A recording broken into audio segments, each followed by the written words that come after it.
안녕하세요. 정량 목사입니다. 4월 2일 말씀 묵상 함께 하겠습니다. 신명기 19장 1절에서 21절의 말씀입니다. 주 당신들의 하나님이 당신들에게 주시기로 한 그 땅, 거기에 살고 있는 원주민을 주 당신들의 하나님이 멸망시키고 당신들이 그들을 쫓아내어 그 성읍과 집에서 살게 될 때에 당신들은 주 당신들의 하나님이 당신들에게 차지하라고 주신 땅에서 성읍셋을 따로 구별하여 놓아야 합니다. 주 당신들의 하나님이 당신들에게 주신 땅을 세 영역으로 구분하여 길을 닦아 모든 살인자가 그곳으로 피신할 수 있게 하십시오. 살인자가 구별된 성읍으로 도피하여 살 수 있는 경우는 다음과 같습니다. 일찍이 미워한 일이 없는 이웃을 뜻하지 않게 죽였거나 어떤 사람이 이웃과 함께 나무하러 숲속으로 들어가다가 나무를 찍다가 도끼가 자루에서 빠져나가 친구를 쳐서 그가 죽었을 경우에 죽인 그 사람이 그 구별된 세 성읍 가운데 한 곳으로 피신하면 살 수가 있습니다. 도피성은 평소에 이웃을 미워한 일이 없는 사람이 실수로 이웃을 죽게 하였을 때에 자기의 생명을 구할 수 있는 곳이므로 그곳까지의 거리가 너무 멀면 피살자의 친척이 복수심에 불타서 살인자를 따라가서 죽일 터이니 거리가 너무 멀어서는 안 됩니다. 내가 세 성읍을 따로 떼어 놓으라고 당신들에게 명령한 이유가 바로 여기에 있습니다. 주 당신들의 하나님이 당신들의 조상에게 맹세하신 대로 당신들 땅의 경계를 넓혀주시고 당신들의 조상에게 약속한 모든 땅을 당신들에게 주실 때에는 또 내가 오늘 당신들에게 명하는 이 모든 명령을 당신들이 성심껏 지키고 주 당신들의 하나님을 사랑하며 그가 가르쳐 주신 길을 잘 따라갈 때에는 이 세 성읍 말고 또 다른 세 성읍을 구별해야 합니다. 그리하여 주 당신들의 하나님이 당신들에게 유산으로 주신 땅에서는 죄 없는 사람이 살인죄를 지고 죽는 일이 없도록 하여야 합니다. 그러면 살인죄 때문에 당신들이 책임을 지는 일은 없을 것입니다. 그러나 어떤 사람이 그의 이웃을 미워하여서 해치려고 숨었다가 일어나 이웃을 덮쳐서 그 생명에 치명상을 입혀 죽게 하고 이 여러 성읍 가운데 한 곳으로 피신하면 그가 살던 성읍의 장로들이 사람을 보내어 그를 거기에서 붙잡아다가 복수자의 손에 넘겨주어 죽이게 하여야 합니다. 당신들은 그런 사람에게 동정을 베풀어서는 안 됩니다. 이스라엘 안에서 죄 없는 사람이 죽임을 당하는 일이 없어야만 당신들이 복을 받을 것입니다. 당신들은 주 하나님이 당신들에게 유산으로 주어 차지한 땅에서 이미 조상이 그어놓은 당신들 이웃의 경계선을 옮기지 마십시오. 어떤 잘못이나 어떤 범죄라도 한 사람의 증언만으로는 판정할 수 없습니다. 두세 사람의 증언이 있어야만 그 일을 확정할 수 있습니다. 남에게 죄를 뒤집어 씌우려는 나쁜 증인이 나타나면 소송을 하는 양쪽은 주님 앞에 나와 그 당시에 제사장들과 재판관 앞에 서서 재판을 받아야 합니다. 재판관들은 자세히 조사한 뒤에 그 증인이 그 이웃에게 거짓 증언한 것이 판명되거든 그 증인이 그 이웃을 해치려고 마음먹었던 대로 그 이웃에게 갚아주어야 합니다. 그래서 당신들 가운데서 그런 악의 뿌리를 뽑아야 합니다. 그러면 남은 사람들이 이 말을 듣고 두려워하여서 이런 악한 일을 하는 사람이 당신들 가운데서 다시는 생기지 않을 것입니다. 당신들은 이런 일에 동정을 베풀어서는 안 됩니다. 목숨에는 목숨으로, 눈에는 눈으로, 이에는 이로, 손에는 손으로, 발에는 발로 갚으십시오. 아멘. 신명기 19장의 말씀은 도피성에 대한 규례입니다. 이스라엘 백성들이 현재 요단 동편에 머물고 있습니다. 이제 요단강을 건너 가나안 땅으로 들어가게 되어졌을 때 이제 이들에게 주신 하나님의 규례 가운데 하나가 바로 도피성입니다. 요단 동편과 그리고 요단강을 건너서 요단 서편 가나안 땅에 도피성을 3곳씩 해서 총 6곳의 도피성을 만들도록 하십니다. 그럼 이 도피성은 어떤 역할을 합니까? 실수로 이웃을 죽게 하였을 때 피하는 곳입니다. 이것의 좀 더 확장된 의미는 의도하지 않은 죄를 지었을 때 그 의도하지 않은 죄로 인해서 자신이 과도한 벌을 받게 되는 것을 막게 하기 위한 공간입니다. 예로 들은 것처럼 나무하러 숲에 들어가다가 의도하지 않게 도끼날이 다른 사람을 상하게 하거나 죽게 했을 때 그 죄에 대해서 책임을 물어야 하는데 이것이 의도하지 않았고 누구도 원치 않던 상황이기 때문에 이 죽음에 대한 책임을 죽음으로 지게 되지 않도록 피할 수 있는 곳을 마련한 것입니다. 누군가에게 의해서 우리가 피해를 입거나 했을 때 우리는 거기에 그 피해에 대한 내 감정이 올라와서 그것을 갚으려 합니다. 사람이기 때문에 같은 값으로 갚을 수는 없습니다. 내가 그것에 더 크게 느껴진다면 더 크게 갚으려 할 것이고, 때로는 내가 그것을 그렇게 대수롭지 않게 여기면 작게 갚을 때인데, 사람의 목숨을 해한 것, 만약에 그 죽임을 당한 사람의 유가족이라면 당연히 이 사람을 죽인 사람에 대해서 죽음으로 갚으려 할 것입니다. 그런데 이것이 실수였기 때문에, 원하지 않던, 자기가 원하지 않았지만 불이하게 부득이하게 생긴 상황이기 때문에 죽음으로 그 책임을 갚지 않도록 하나님이 말씀하시죠. 그럼 이 도피성에 대한 의미는 무엇입니까?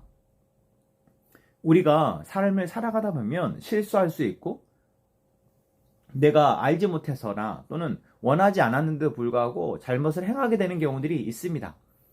그때 우리는 그러한 잘못에 대해서, 그러한 실수에 대해서 과하게 책임을 묻지 않고 그 사람이 다시 자신의 잘못을 인정하거나 또는 뉘우치고 그것들에 대해서 수습될 수 있도록 하는 것입니다. 그러면 아무 책임도 물지 말라는 것입니까? 그렇지 않습니다. 여러분, 자신이 살던 삶의 자리에서 벗어나서 도피성으로 가게 되는 것, 이것은 사실 사회적으로나 뭐로나 많은 피해를 입게 되는 것입니다.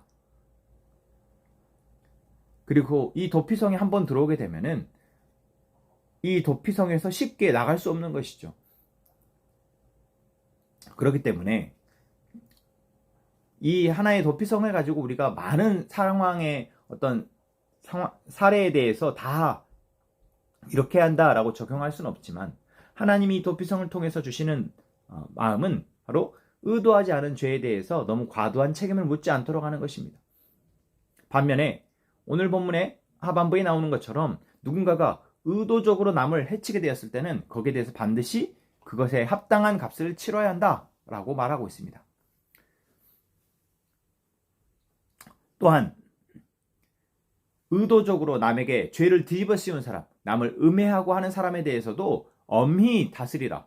그 죄에 대해서 반드시 엄하게 다스려야 한다라고 이야기를 합니다.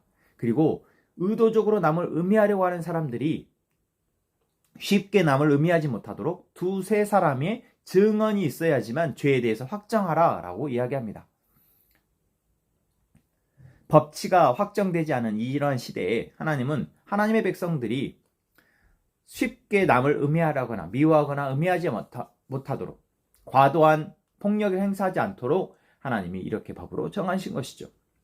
지금 우리가 살아가는 시대는 참 쉽게 남을 음해합니다. 남을 사기치고 남에게 자신이 원하는 뜻대로 남을 음해하는 일들이 참 많이 일어나지 않습니까? 우리가 그러할 때 힘이 갖고 있는 사람들이 뭔가 계획을 가지고 남을 음해하려고 작정한 사람들의 이러한 상황을 우리가 막기가 참 어렵습니다. 그래서 사람들이 서로를 신뢰하지 못하게 되어집니다. 우리가 자신 안에, 마음 안에 여유가 사라졌을 때 이런 일들은 더 크게 다가오게 됩니다. 하나님은 하나님의 백성들에게 주시는 은혜가 있습니다. 무엇입니까? 하나님이 심판자, 재판장이시다라는 것입니다. 내게 닥쳐진 어떠한 상황들이 있을 때 이 상황에 대해서 우리가 감정적으로 대응하는 것이 아니라 그 상황 가운데에서 하나님이 재판장 되어주시고 하나님 나의 억울한 것을 갚아주실 것을 기대하는 마음으로, 마음의 여유를 가지고, 마음의 평안을 가지고 그 상황을 감당할 수 있도록 저희가 기도했으면 좋겠습니다. 또한 누군가가 억울하게 나를 음해하려 하거나 나를 해치려 할 때 그것이 너무나 억울하지만 우리의 힘만으로는 그것을 바꿀 수 없을 때가 있습니다. 하나님께서 우리 가운데 우리의 증인이 되어주시고, 또한 하나님 나의 이 어려운 상황 가운데 나를 건져낼 수 있도록 하나님 돕는 자를 보내달라고, 그래서 그들의 증언으로, 그들의 도움으로 이것을 이겨나가도록 기도하는 저희가 되기를 소망합니다. 그렇지 않는다면 내가 내 힘으로, 내 감정으로 무언가 상황을 해결하려 할 때 더 악화되거나 우리가 그 사람의 악을 대항하기 위해서 악을 행하게 되는 상황으로 가게 된다라는 것이죠. 분명 하나님은 하나님의 공의와 정의의 잣대로 악한 사람들에 대해서, 그들의 죄에 대해서 심판하실 것입니다. 그리고 그 하나님의 공의와 정의는 오늘 우리에게도 동일하게 적용되는 것이기에 우리가 하나님의 공의와 정의를 강구한다면 오늘 우리에게도 하나님의 심판을, 하나님의 재판을 기대하며 우리에게 주어진 상황 속에서 과도하게 미워하는 마음을 갖거나 과도하게 억울함을 스스로의 힘으로 갚으려 하는 마음보다는 하나님이 갚으시도록 하고 우리는 오늘 우리에게 주어진 이 평안의 마음을 잃지 않는 저희가 되었으면 좋겠습니다.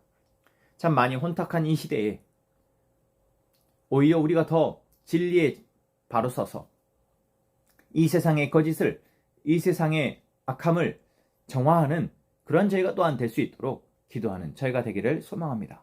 기도하겠습니다. 하나님, 오늘도 살아계셔서 온 세상 가운데 주관자이시며 재판장 되시니 감사합니다.